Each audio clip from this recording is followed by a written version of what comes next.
ضربت علیہم الذلۃ اینما ثقفوا الا بحبل من اللہ وحبل من الناس، ان پر ذلت مسلط کر دی گئی، اینما ثقفوا جہاں کہیں ہوں،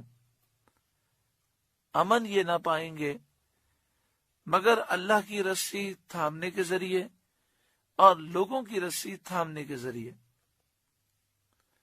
مراد یہ ہے کہ یہودی ہمیشہ ذلیل ہی رہیں گے، عزت کبھی نہ پائیں گے، ہر جگہ وہ پریشان حال رہیں گے، امن نہ پائیں گے۔ امن پانے کے دو طریقے ہیں، یا تو یہ اللہ کی رسی تھام لیں اور ایمان لے آئیں اور مسلمان ہو جائیں، یا پھر یہ کہ یہ لوگوں کی رسی تھام لیں،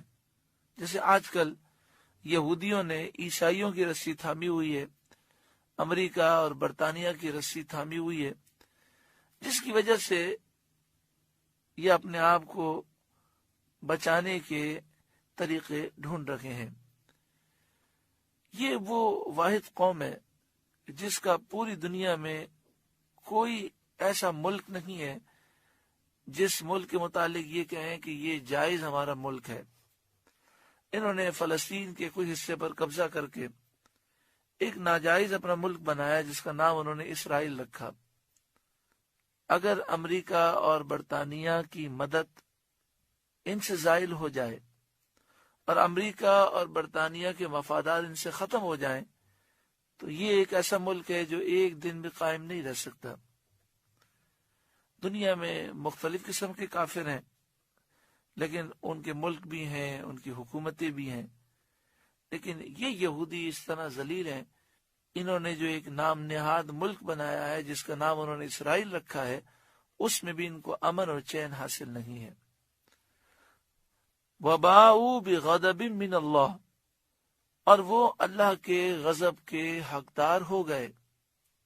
وَضُرِبَتْ عَلَيْهِمُ الْمَسْكَنَةُ، اور ان پر محتاجی مسلط کر دی گئی۔ چنانچہ یہودی جتنا بھی مالدار ہو،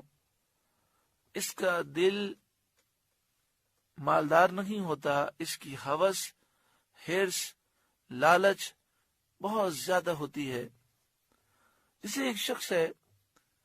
اس کے پاس 1,00,000 روپے ہیں،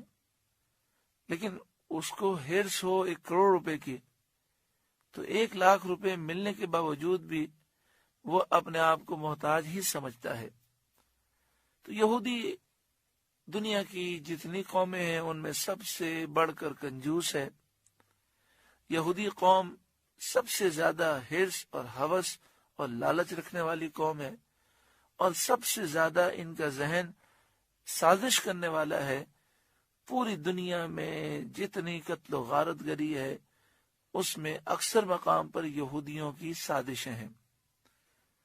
جب تک یہودی اس دنیا میں موجود ہیں دنیا کا امن قائم نہیں ہو سکتا،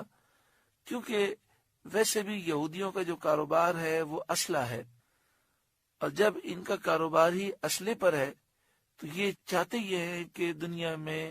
امن قائم نہ ہو، لڑائی جھگڑے ہوں، جنگیں ہوں،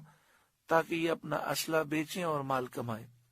ذالک بانہم کانوا یکفرون بآیات اللہ، یہ اس لیے کہ وہ اللہ کی آیتوں سے کفر کرتے، وَيَقْتُلُونَ الْأَنْبِيَاءَ بِغَيْرِ حَقٍّ، اور نبیوں کو ناحق شہید کرتے، ذَلِكَ بِمَا عَصَوْا وَكَانُوا يَعْتَدُونَ، یہ اس لیے کہ نافرمان اور سرکش تھے،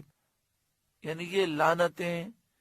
اور یہ محتاجی اور یہ ذلت اس لیے مسلط کی گئی کہ وہ اللہ کی آیتوں سے کفر کرتے اور نبیوں کو ناحق شہید کرتے، نافرمان اور سرکش تھے۔